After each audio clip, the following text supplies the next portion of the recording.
if I can identify those numbers that's given to me in the problem. I don't have to solve it, but I'm going to solve it for you right now. You would have to know how to find the volume. You have to define this guy, how to find the volume of this cylinder. Okay, so now we're going full blown. Like the true calculus question would have us solve this, and you would have to know what the volume function is. So the volume of a cylinder is the area of a base times the height. Getting a little bit more specific here, the area of the base is going to be pi r squared, and then we multiply it by the height. Now, I'm not writing a bunch of extra stuff like pi r of t squared times h of t. Okay, I just think that's extra, even though it's true. The r and the h are functions of t. Okay, now if I wanted to find v prime, I would have to take the derivative of this with respect to t. Okay, now I don't like writing v prime. I like writing dv over dt. So that's what I'm going to write instead of v prime. So first I take the derivative of v, which is 1, and then I would have to multiply it by dv over dt. And then I have on the other side, oh snap. Okay, so we have a function multiplying to a function. And I'm going to group the pi in with the r just so that, just group the pi with one of them or take the pi out and then find the derivative and then multiply the pi back in. But so I don't have to multiply the pi back in. I'm just going to stick the pi with the r.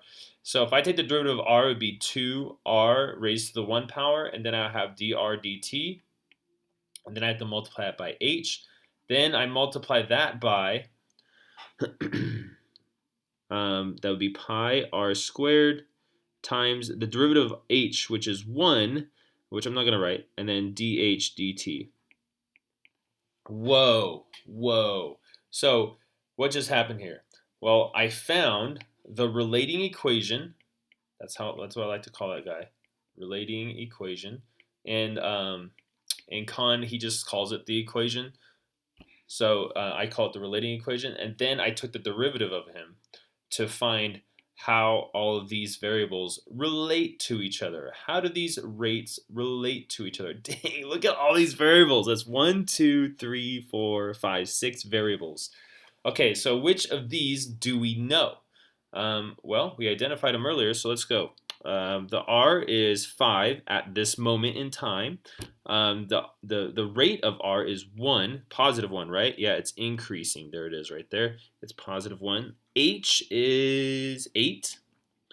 R is 5 again, and we're going to square that dude. And then dH dt, that would be H prime, so that would be your negative 4. Cool. So we were able to find all the numbers for all the variables. Now we can find what dv dt is. Let's go ahead and get it. All right, dv dt. And then we have 1 times, or 5 times 1 times 8 times 2. Okay, so 5 times 2 is 10, times 8 is 80. So we have 80 pi. Oops, I made a mistake here. That says multiply. It's supposed to say plus because it's the product rule. Sorry, guys.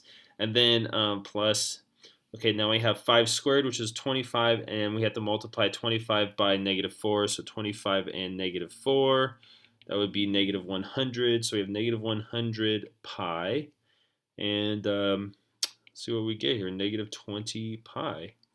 That's our answer. That's what dv dt is. Now, a more official way to write this would be this. You would say dv dt, when I plug in t naught to it, gives me negative 20 pi. Okay. Now, another way you can write that is v prime, when you plug in t naught to it, you get negative 20 pi. These two things are the same thing.